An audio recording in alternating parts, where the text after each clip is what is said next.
What we've seen so far is how a browser extension is capable of taking over a browser profile and make it attacker controlled. What we're about to see next is how an extension can end up taking over an entire Chrome browser and making it a managed browser, as well as being able to access the user's local machine. To do this, the attacker uses his Google Workspace account to create enrollment tokens to make browsers managed browsers. He then packages this enrollment token along with two registry entries. The first registry entry is to make the Chrome browser managed. The second registry entry is to allow native messaging through a specific extension ID. And he packages all of this into an executable and makes it look very similar to the official Zoom installer, including the icons. Now, in a typical scenario where a victim receives a Zoom meeting invite from a colleague, the extension that was previously installed in the victim's browser redresses the UI to make it appear that the victim's Zoom requires an update. And because this is on the official Zoom page with HTTPS connection, no certificate error, and looks exactly the same as the official Zoom UI, the user does not think much and goes about downloading and executing this file. The attacker even signs this binary with something similar to Zoom so that the victim remains unsuspecting. And of course, we could do this redressing on any installer page and make sure that the publisher name is similar to that of the service. But just for demonstration purposes, we're using Zoom since it's quite popular among enterprise users. When the executable runs, the two registry entries, one to make the browser managed and the second one to enable native messaging, are both added to the user's local machine. Now the Chrome browser restarts, and when it launches, it automatically picks up the enrollment token. Now the browser has successfully been managed by the attacker. However, the browser interface remains exactly the same. There are no visual changes to the user's browser, and the Zoom page resets back to the original page where the user can go about launching the meeting and attending it as per usual. Let's take a look at what the attacker is able to see at this point.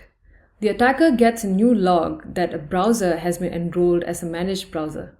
Here he can see a bunch of different attributes, and he can also apply a list of different policies on this managed browser. What the attacker can also do is to enforce additional malicious extensions. Now these extensions can be added from a custom link, and they need not come from the Chrome Web Store. What this means is that these extensions can call for any number of permissions, they can be labeled as anything, and they do not have to go through the screening process of the Chrome Web Store. What the attacker has done is to add 3 new malicious extensions, and on the victim's machines, these extensions look exactly the same as Google's official extensions. The Google Docs Offline, the application launcher, as well as a Google Translate application. And it even says that this extension is by Google. So at this point, the victim has no idea that this is all done by the attacker and is enforced through the managed browser policies. And the victim goes about his day as usual. The functionalities of these extensions are different. For instance, one of the extensions silently authenticates a user into a third-party application, and during this process asks for full Google Drive read and write access. As you can see here, there's a tab that opens for a brief second and closes, and during this process, the user's local Gmail account is used to give full read-write access to Google Drive. And of course, like we saw in the previous attack, we could do this with a hidden window instead of a tab to make sure it's completely silent and the victim does not know that this is happening. After this happens, the attacker has full access to all of the Google Drive files that includes enterprise data like meeting notes and confidential employee information. The attacker can also turn off safe browsing to make sure that no malicious links are flagged to the victim. And additionally, one of the extensions that he has enforced can redirect links to attacker-hosted applications. As an example, every time the user is going to the official Google Docs application, he gets redirected to a clone of it that is controlled by the attacker.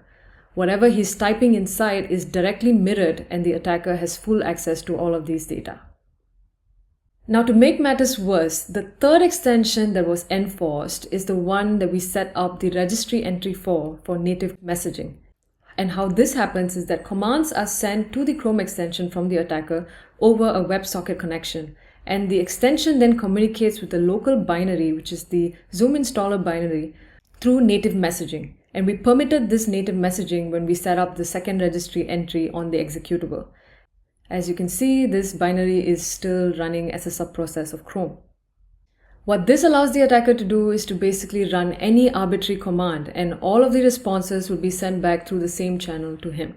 He can directly access local directories, files, edit them, modify them, add files of his own, and all of this is happening in an extremely stealthy manner. In summary, what we've been able to do through this attack is that a simple browser extension that requires very minimal permissions is capable of taking over an entire browser to make it a managed browser that is controlled by the attacker, and also give access to local directories, files, and allow the attacker to run arbitrary commands through the Chrome extension.